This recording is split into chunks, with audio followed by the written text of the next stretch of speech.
So welcome everyone to Pen to Paper Shop Talks. My name is Dasan Ahanu and I am the 2023 Piedmont Laureate.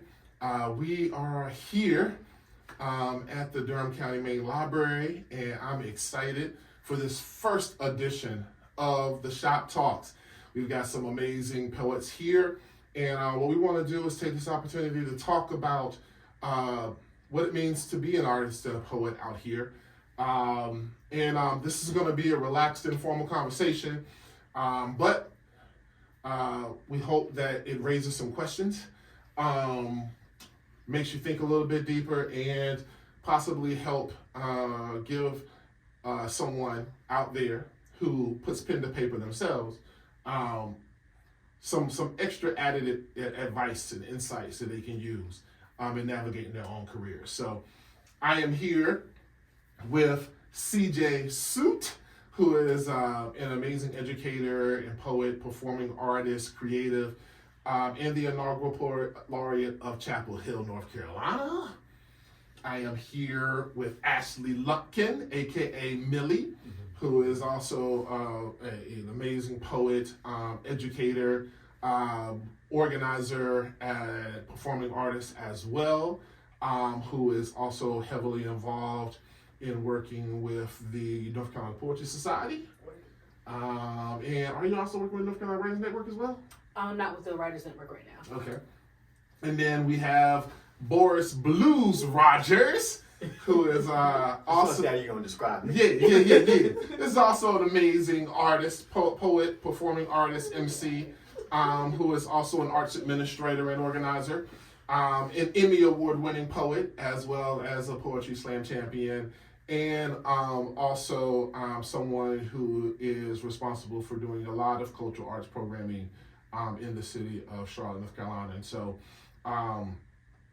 yeah, man, I'm glad to have y'all here.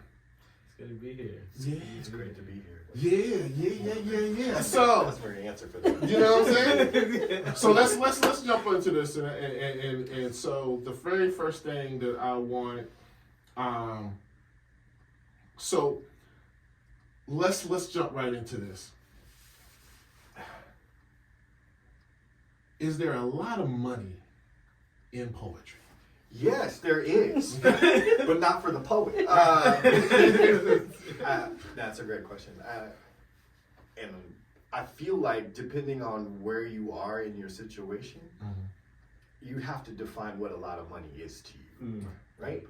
And if it's enough to pay rent and keep you fed, then yeah, there's enough money out there. Are you gonna be driving off in a Bugatti? Nah, son. But there is to be money to be made, and it's this idea of where do I make that money? I mean, you have writers like Millie who are amazing on the page and amazing on stage, so that's transferable. I'm more in the slam world, so it's only going to go so far for me, right? And again, CJ has that great balance of both stage and page as well. And then we take you, for instance, where you are slam and page, and then this laureate situation, and also professor adjunct at a college. So depending on what that revenue stream looks like to you, there's money out there. Yeah. Pure poet, pure I wake up, I take a bath, put on some patchouli oil, and then I hit the streets with these poetry. Nah, man, I don't think so. I don't think there's a whole lot of money in that. I think there has to be other avenues inside that poetry world that gets you to some money. Yeah, I would agree with that. It's definitely like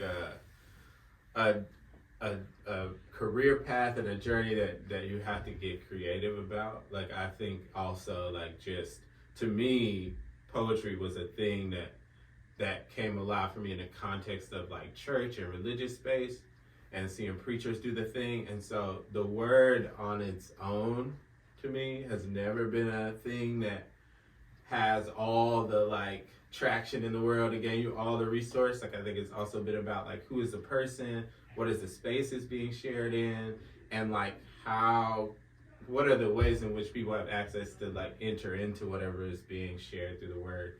And I think that is often reflected. The more ways people have to access the word, is reflected in how much revenue you can like create with the word. And so, like Liz is saying, like if you're just a poet and you just want to write poems, like that's not gonna get you there. But you can get creative with it, and it can be done in a lot of different ways.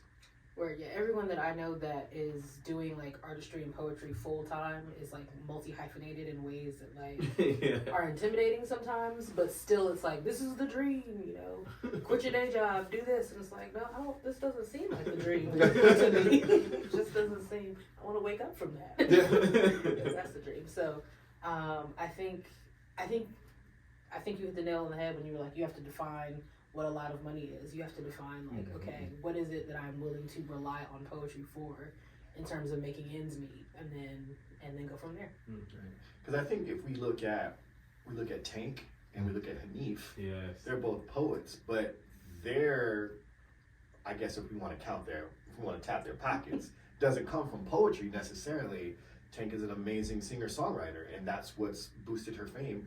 Hanif is the most amazing essayist you could ever read, and that boosts his fame. But at the core, they're poets.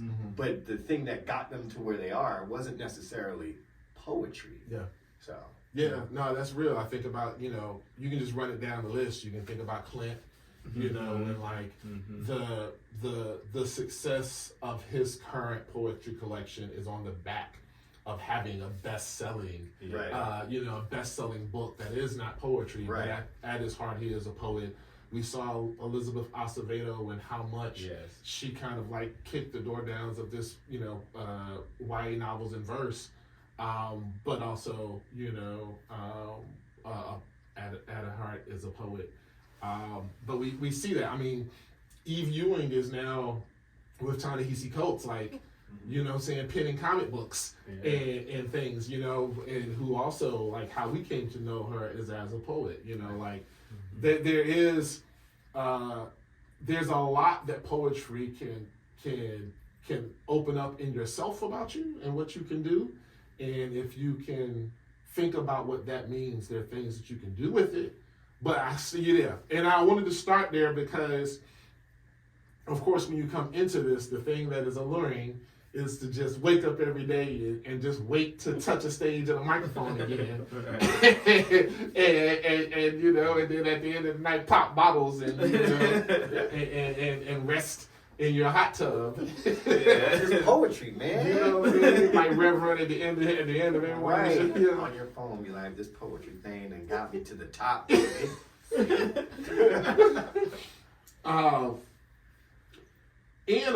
one of the things that I think that not really thinking about that and everything that comes with it has led to is us not thinking about some of the pitfalls. Because I tell everybody all the time that, like, you associate sex, drugs, and rock and roll with celebrity, but like you do not have to be a star for the same thing to happen. Like, your ability to be able to get in front of people and like touch and connect with a person can put you in the same situations. And for a long time, that wasn't a conversation, even though we were watching folks struggle with, mental health and substance abuse and some of these same kind of things, man. I feel like that it's important to talk about like poetry is not this, we think about poetry in a way that, like, the same things come with poetry. Like being able to talk about social justice and how much your heart warms and flowers under sunlight does not mean all the secrets away, man. That's what we here for. I'm saying that doesn't mean that it's all shake hands and kumbaya here. Yeah.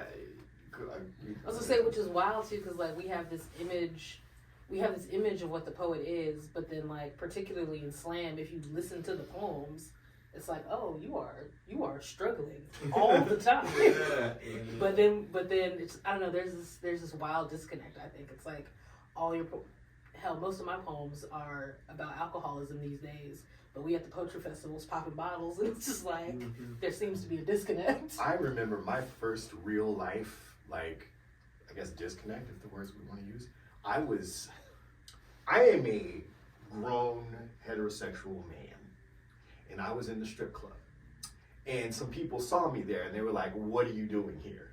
I'm like, is this not where the girls do their thing? I'm like, I like this. They were like, but you're a poet. You da da da. I'm like, yeah, but also I'm a dude who likes this kind of atmosphere and environment. So it's like we do our thing because we have this God-given talent or whatever you want to call it to empathize, to see the world, to offer perspective and give it out in terms of helping people, being impactful or whatever, but that's just how we use the tool in the vessel. Yeah. At the end of the day, we're still humans. Like, sometimes I eat McDonald's. Oh my God! You go to McDonald's and you'll be like, That's the line right there. you know what I'm saying? It's like, I do that sometimes. We are still human at the end of the day. And I think that goes back to the idea of struggle. Like, we even struggle with our own message. Like, why do I have this poem in me? It's amazing. It's da da da da da. But I'm living opposite of what that poem is. But then you do this poem, and then thousands of people, sex, drugs, and rock and roll, come to say, "You have saved my life with this poem." And in the back of your head, like,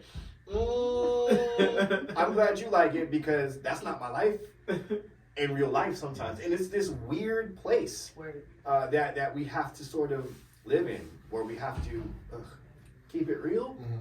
Oh, I hate that. Like, I hate that. I hate when poets are like, I'm be so true to this, real to this, but don't want to be human, don't want to be flawed because they have to live in the structure and the truthness of a poem. A poem, not even the poems, but a poem. So yeah, I was in a strip club and someone was like, you can't be here. And I'm like, I don't know what y'all want me to do with that. I'm about to have a beer and get rid of these $5 that I have. $5. I just went for the chicken wings. Just talking about how much money we doing. That's a different conversation. That's a different conversation. I don't know. I feel that too. I often feel like, you know, to some degree, especially when you reach a certain level in being a poet and been in it for a while, like I start to feel a little bit like a politician. You know, and I think that what makes me nervous, like, I think as a poet, just relating to your question, like, I think some people would be surprised to know that, like, I think I'm nervous every time I perform because of the fact that, like, I'm not always sure about what I'm sharing. Even if it's a poem I've shared a bunch of times, like, I don't think that we live in a world where it's always all right to, like, change your mind. And I've been poeting long enough to know that there are poems that will never see a stage again that I was like performing regularly, you know, and now I look back on them and I'm like, all right, you know, my like optimistic self can like twist it to make it like be like, oh, this was the progress. I was still on the same, but really like it sounds like something that like is not how I believe, you know, not how I get down anymore. And so I think I'm like, we as poets are always, I think, wrestling with that sort of like, all right, is this how I feel forever? You know, is that on this issue that I'm speaking about, like, I'm really just like working through a thought right now. This is like half of a thought and it's complete to an audience, but it's not quite complete to me. This is a step in a process. So yeah, I mean, I think that there is an idea that people get from seeing you that is oftentimes not what's happening. I think a lot of poets are also introverts, are also like not totally down to be showcased in front of people, but I think the poem and the stage allows a container for them to be like social after an event or talk to people and you know, sort of be more sort of ambiverty. But really, at the end of the day, like, I would rather be alone, like, you know, in a hot tub, you know, or whatever. Yeah. Or in a dark room. See how that works? I like that. You know what I'm saying? See how I'm just like, dark. Yeah. The spotlight would have shined on you just now, yo. It's supposed to go right into full poem. Like, Right. That's it right there. Look dead in the camera. Go straight in. No, it is real. I'll never forget. I tell the story all the time, man. I was in, I think I might have been in Grand Rapids, Michigan, but I'm in a bar. I did my set, and I go to the bar, order my drink, and there's a guy sitting beside me. He's sipping his, and he looks over to me, and he was like, He's like, I really appreciate your work. You know what I'm saying? I can tell that you're a believer. You know what I'm saying? And like, next thing you know, and I know, right? That's the first thing you do is you go, huh? And then we get to having a conversation about God while I'm sipping on a bourbon. You know, and I'm like, this is how this goes. But nobody would have ever expected for that to be the case. Nobody really understands some of the experiences that we have when you, specifically as performing artists. It's one thing to spend that time crafting a work on the page, but to give yourself over and commit to going out and engaging with folks and sharing that work. It's funny because it gets stigmatized and sort of kind of devalued without folks really understanding what it means and the kinds of experiences that we have actually engaging with people. Some of the stories we get, where people are at different walks of their life when we meet them at a show and at an event, like, and the impact that we know because of those conversations that the work has, while we got to keep fighting for folks to respect the fact that we get on the stage. That, you know what I'm saying? It's like, we're the closest to people in real life. You know what I'm saying? Not the imagined person who might be reading your poem, but like real people. And it seems to consistently not be given credence. And I feel like that's also just reflective of just how society works, you know, about how society treats, you know, saying anything grassroots or like where people are at, right? Yeah.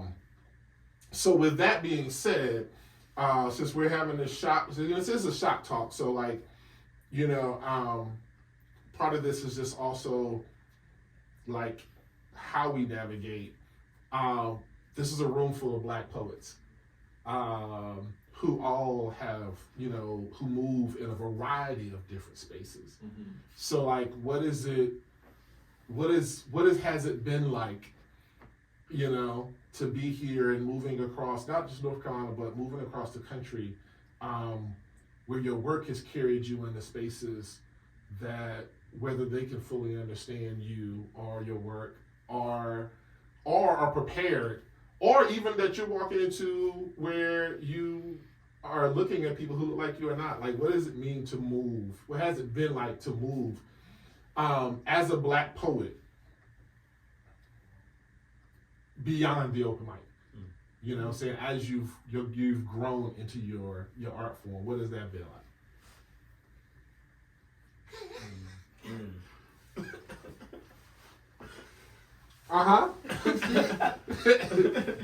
What y'all say? I'll speak. Most recently, I was in Wyoming. Let's stop right there.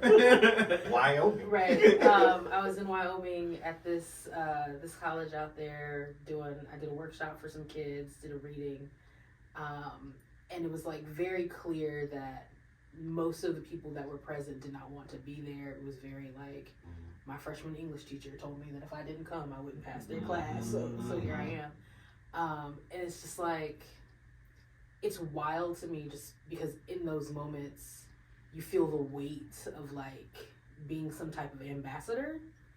And like, for some of the kids that are in the room, they've never seen a Black person, you know, this close to them before. For some of the kids in the room, this is their first experience with like poetry, and to have to sort of stand in the weight of that, but also ignore it completely, because if you try to hold on to that, it's like you freeze or you whatever.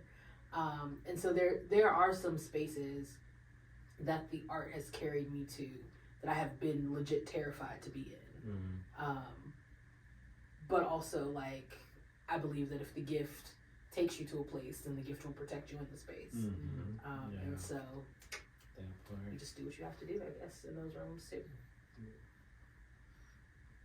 It's interesting. I was thinking about your question, like, over time, like in my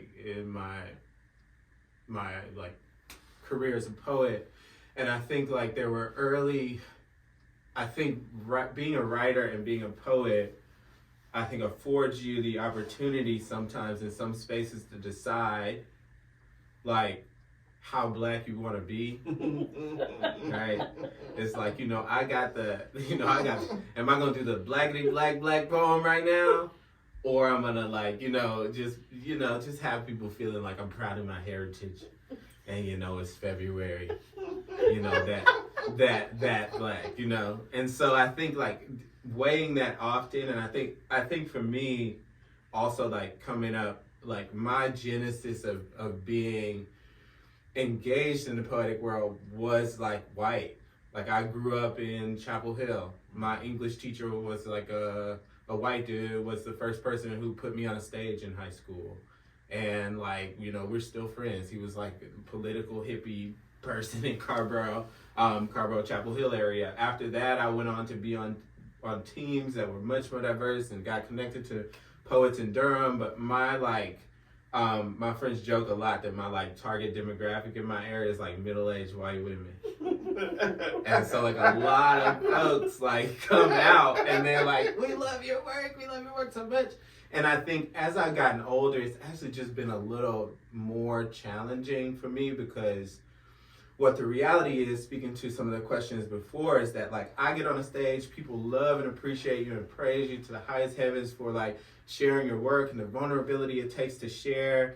And many of those years in time, those people who were praising me were much better off.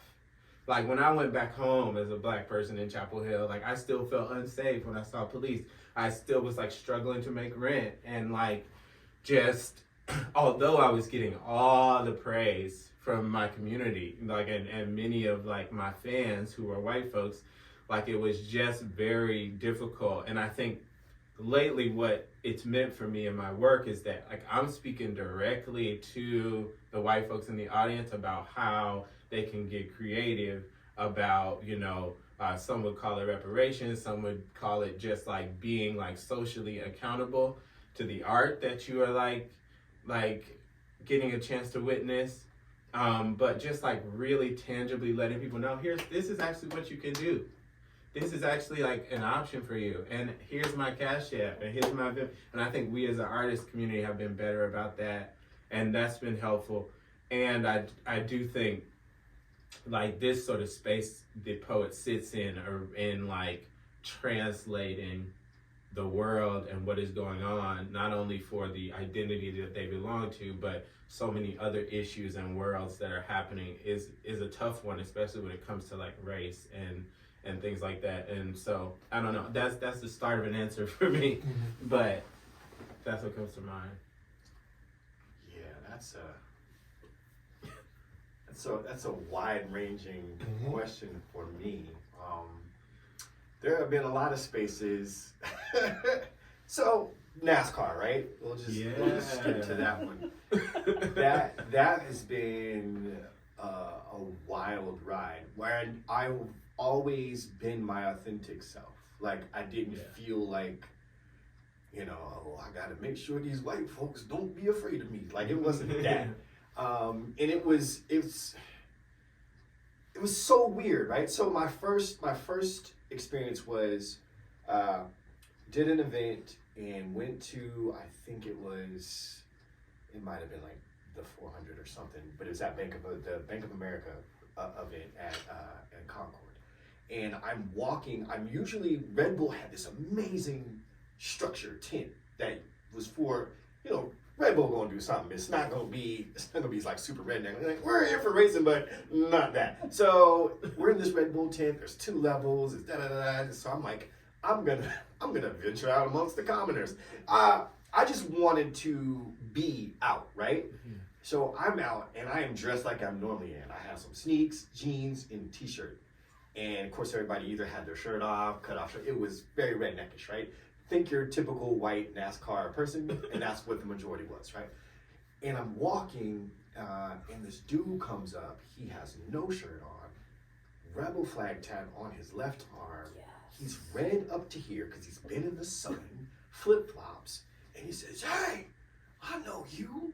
You're that." And I'm praying he doesn't say that nigga, right? because I'm gonna have to deal with that in the moment. And I'm like, I'm not here for this fight. I will win. Like I started with him, I gotta fight everybody. He said, "You're that rap dude from those videos. I love them.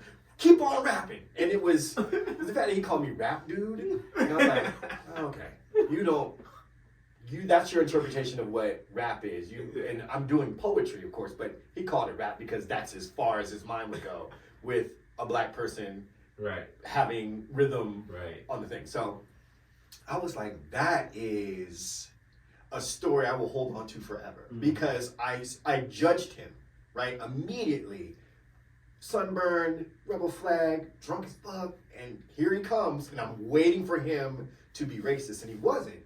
He was genuinely like impressed with what I did. I'm like, oh, so this particular audience, will deal with me in certain kind of fashion. Like it could have been 4 or 5 more people, and it could have been the thing I thought it was, but it just happened to be him. So I held on to that great experience. But so we go from that to doing stuff with Charlotte Center City Partners and working with this group called the Canteen Group. And what I did a lot for them was to write commissioned pieces for certain events, certain corporations having a retreat, whatever. Canteen Group is responsible for like 90% of the vending machines in North America.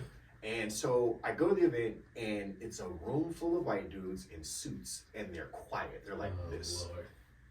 They're waiting for a presentation, and here I come with my raps, right?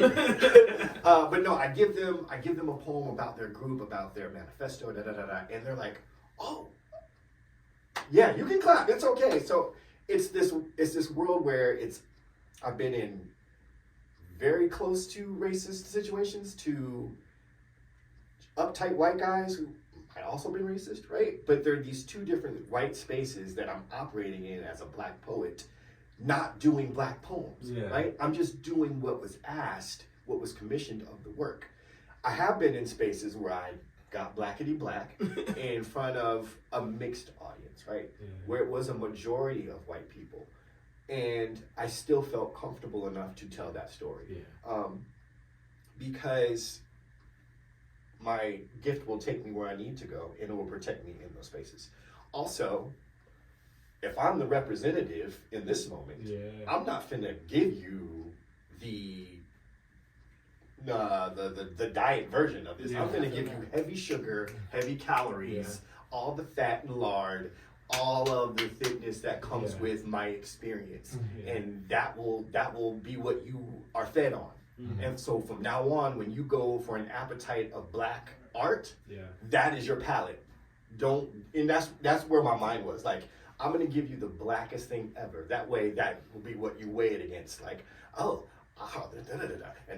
see someone else, I'm like, that's not black enough, But it's this idea too. Like, we can't go in there sugarcoating anything, coming in with a light foot. Go heavy-handed if you have to, because like for those kids in Wyoming, if that's their first experience with someone black, I'm thinking I have to dissuade any idea of whatever your parents told you black people were.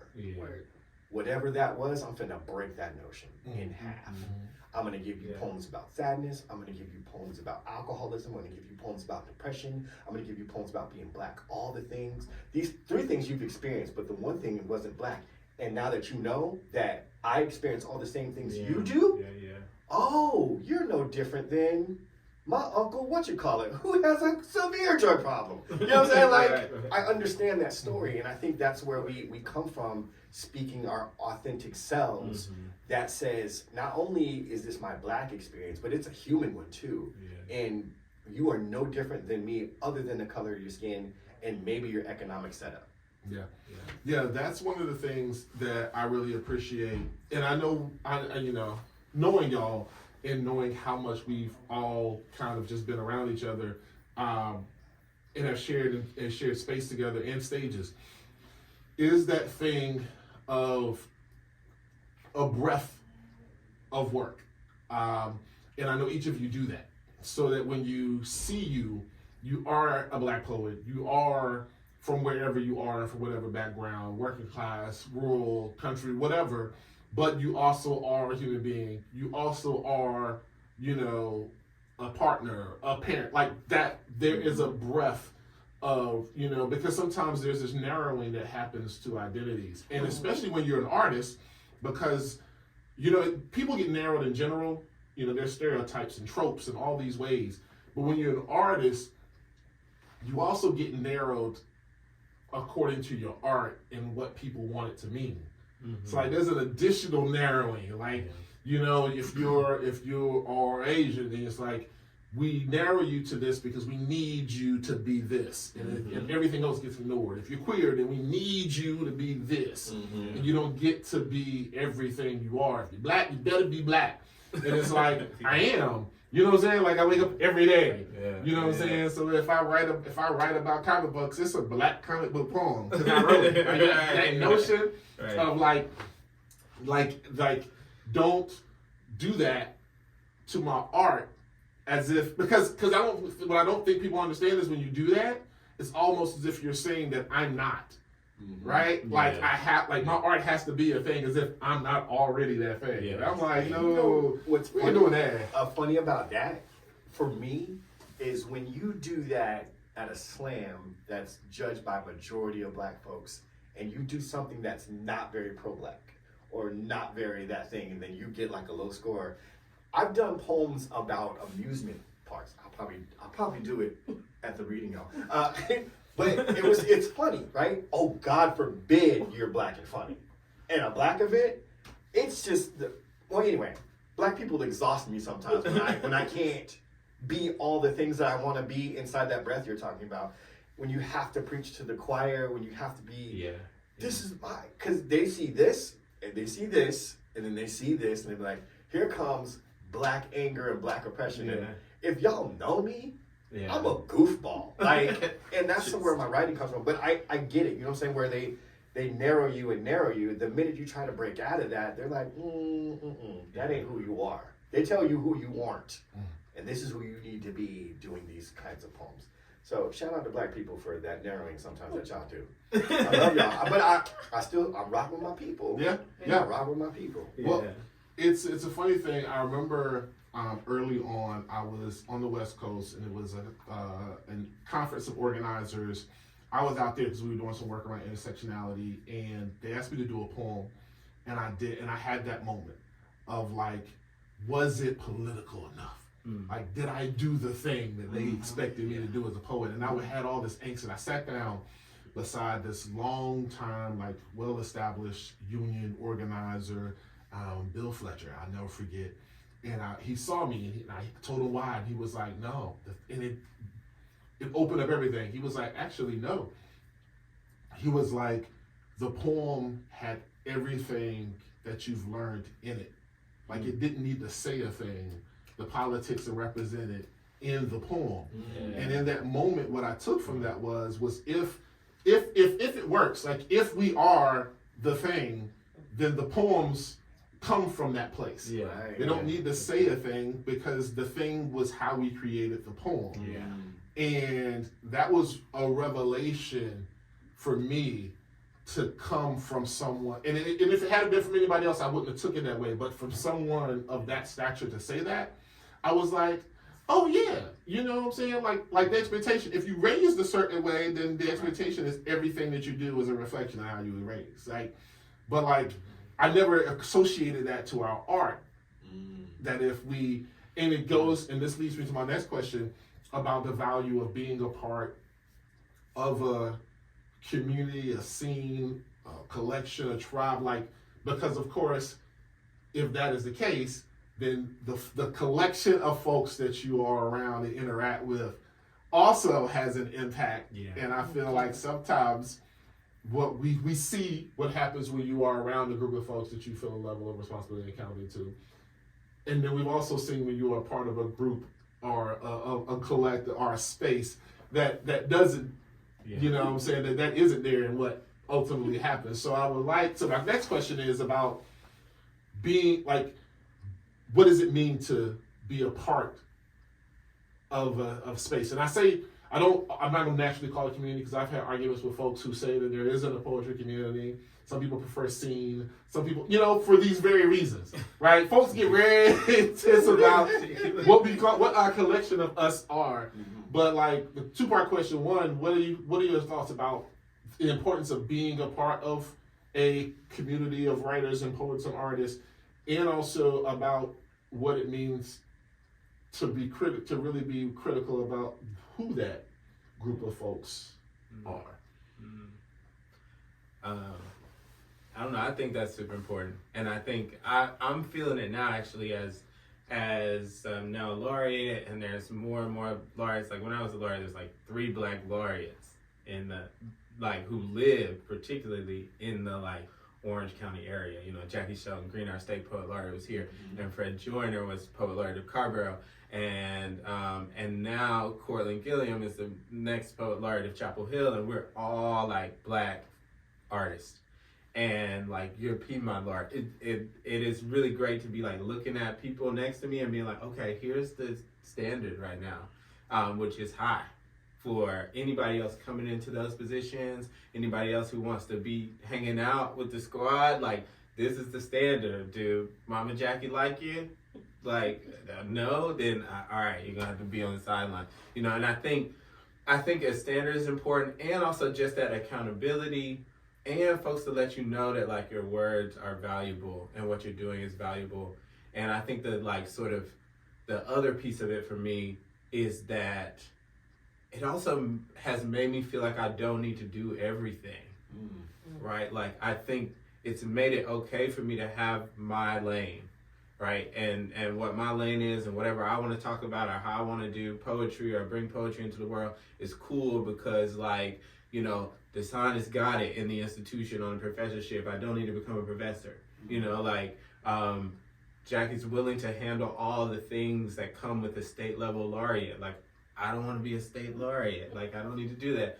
I can still be my kind of 30 something self, and just still be playful and still write about, write the funny things and really diversify, because other people in the crew got that. I can be ODB if I want to. Yeah. Or Method Man, depending on what day. Right. So I feel those are all the strengths for me of a I'll say it, poetry community. I think it's super important to be critical of the folks that are in the community that you belong to. And there are ways in which that is beyond you in terms of sort of the larger groups that we're all a part of, but the folks that are consistently reading your work, the folks that you are consistently editing, the folks that you consistently have in your ear. I think it's important to be super critical of that group of people, because they will, like you said, they will have an impact on your voice. They will influence your voice. And so I think that it's important that when you look at their work, when you look at the way that they live, it's yo, am I going to be okay if I start to sound like them? Or if their viewpoint is the lens through which I'm editing this poem. Am I okay with that when I look at their craft? Because when I look at their craft, when I look at their life, when I look at their system of values, when I look at all of that, is that the lens through which I want to start looking at my work? Is that the lens through which I want, the audience that I'm interacting with to hear my poems? And if the answer is no, then they can be community, but maybe they can't be family, kind of thing. I think there are also ways in which we drift sometimes towards the healing, identity, therapeutic aspects of what poetry can be. And so it's important to have somebody in your squad that'll be yeah, I get it, you feel better, but this poem is still trash. So you should try again. I think all of that is important. Shout out to LB.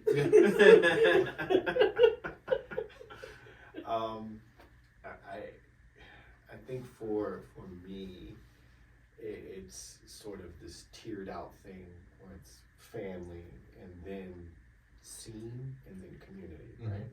This community as a whole could be inclusive of anybody, not necessarily in your scene. And for us, scene, if you go to Charlotte, the scene was like JC and Touch One Productions and No Dop. And if you talk about family, then we shrink it down to Concrete Generation, right? And then we're talking specific people and going back to, well, how does sound influence, you know, if I'm gonna sound like Maze or I'm gonna sound like Q. And I think we were all trying to one-up each other so much that we developed our own style and own voice, because I can't one-up Maze if I sound like Maze. And I can't one-up Q if I'm singing and doing poetry like Q. So for me in particular, I was like, I'm looking at everybody and what isn't somebody else doing? And for me, it was always doing something either super fringy, trying to be funny, or just off the wall concept kind of thing. Didn't always work, right? So I wasn't always the popular one in Concrete Generation, which was fine, right? Because again, I want my own lane, and my own lane will suffice for me. And inside of that, when we're trying to one-up each other, we're pushing each other, consistently pushing the envelope of creativity, pushing the envelope of writing, pushing the envelope of everything artistic-wise, because it wasn't just poets. We had El Boogie doing every instrument you could think of. You had your Tavis Brunsons, you had your Oceans, you had your Swans, people who could sing, people who could paint, people who could do a myriad of things, all in one family. And then so we took that family to a scene, and that scene started bringing in other people to see what we were doing, and that started building community. Now, all that community wasn't necessarily, you know, they could be seen, but they couldn't be family, right? And so inside of that, we saw the value in each other. We saw the value in what we were able to do in terms of platform for Charlotte, platform for Slam, platform for education, all of those things. So that's where we really saw the value in what we were able to give back inside of the creativity. And we were all waiting for Thursday night to bring out that new hotness so we could be like, And it wasn't about the crowd. It was literally like, how the hell am I gonna make Maze look stupid tonight? And then you'll do the dopest poem, and then Maze will stand on top of a t-shirt, stand on top of a table, take his shirt off, tattoos all on his back, spit the poem. You'd be like, so you go back to the drawing board. You're not mad at what he did. You're mad because you didn't think of it first, right? And you're like, all right, now I have to do what I do and level up that. So it's just pouring value back into who we are, and that spirit of creative competition was the value. I think that's really important, and I'm glad we said that, because I think they have been. I think when we think about some of the movements, artistic movements that we admire, there's that there. Whether it's in music, whether it's art, whether it's in paint, like when you actually get to, which is why I love where we are now. One of the benefits of being in the content era is that the stories are valuable because people need content, and so now we get to hear folks talking about what it looked like to be a part of a moment, and at that is that, like, there is a collective of folks that folks felt a part of, that you could look left or right and be like, oh, hold on, okay, right?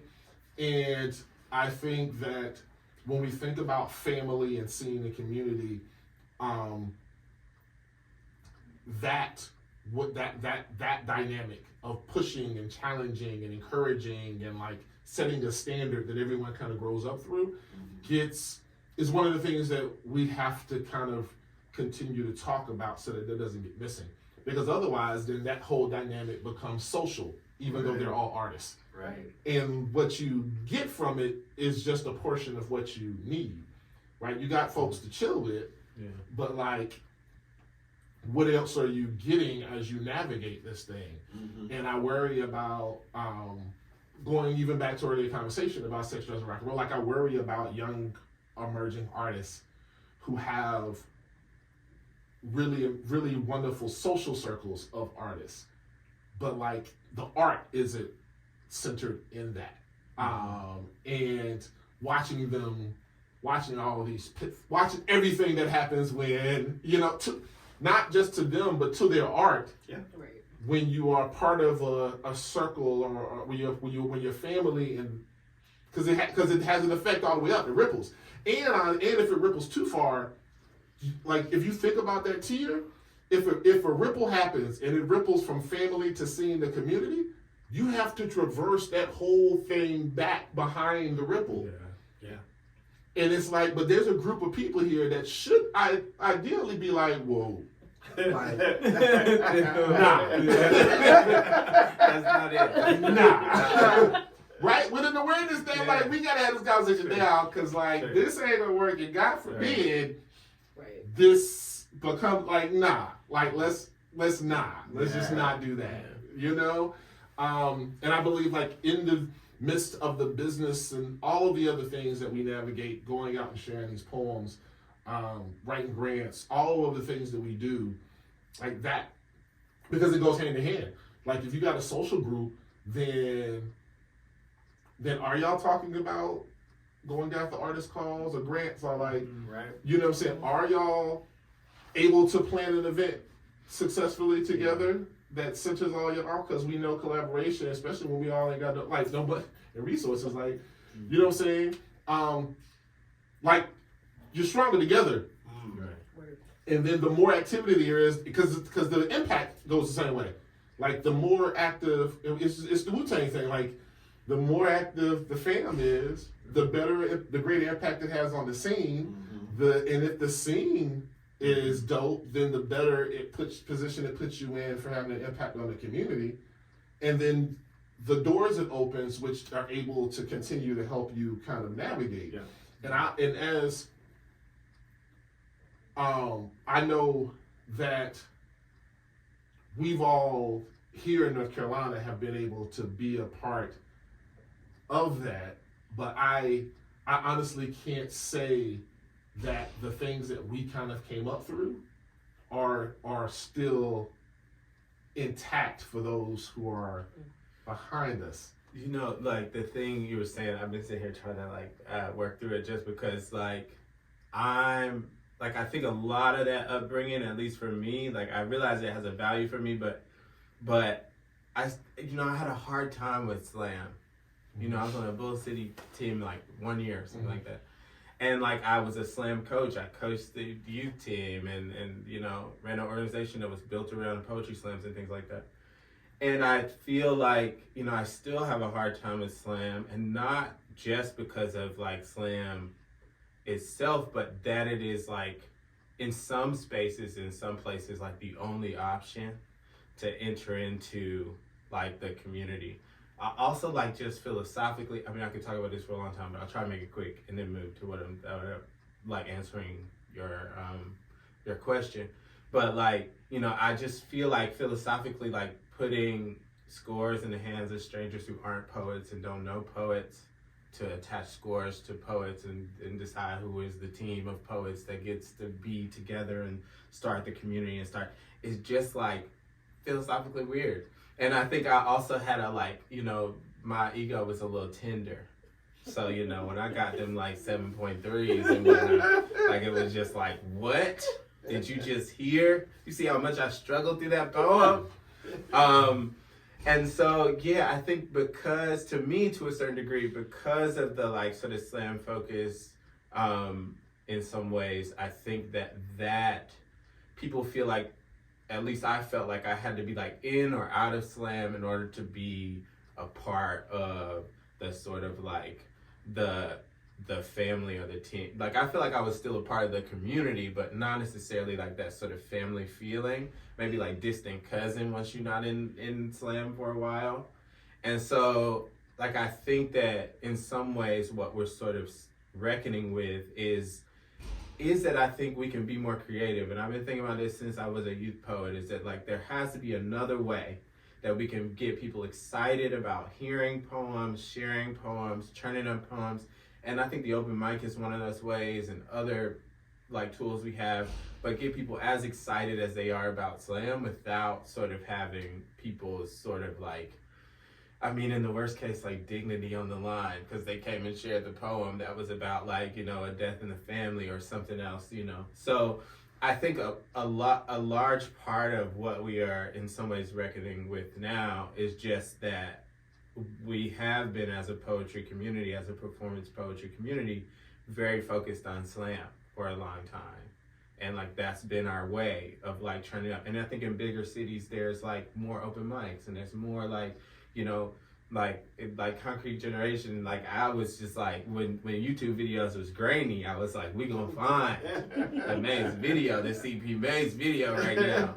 Like, and just those sorts of like communities and collectives I feel like are really important and artist led, and just like whatever we can do to make t-shirts for people and all the things just to make people feel a part of that and host regular events and things like that, I think would have helped us and can still help us like maintain that sort of that feeling of accountability to like a community and knowing that I'm a part of a thing.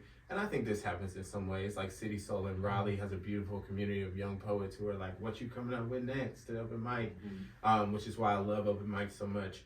But yeah, I could go on about slam, but I feel nervous in a room full of slam poets. Well, I think, and this is Where are you going? Yeah, stop it, because CJ was smashing slams when he was in it. But I think, and we'll close on this. I think you bring up a good point, and I think it is that is what is that center that folks can kind of gravitate around, where collectivity can be built.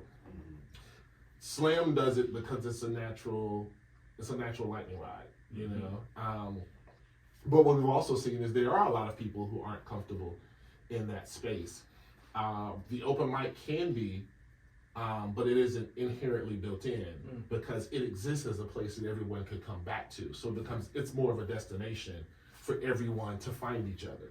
But my question has always been is after that, then what? Yeah. And for so long, even here in Durham, what was offered next was slam. Right. Like, y'all are all here is this other thing. And it was merely because it had a built-in next step, which is larger regional and national competition. Yeah.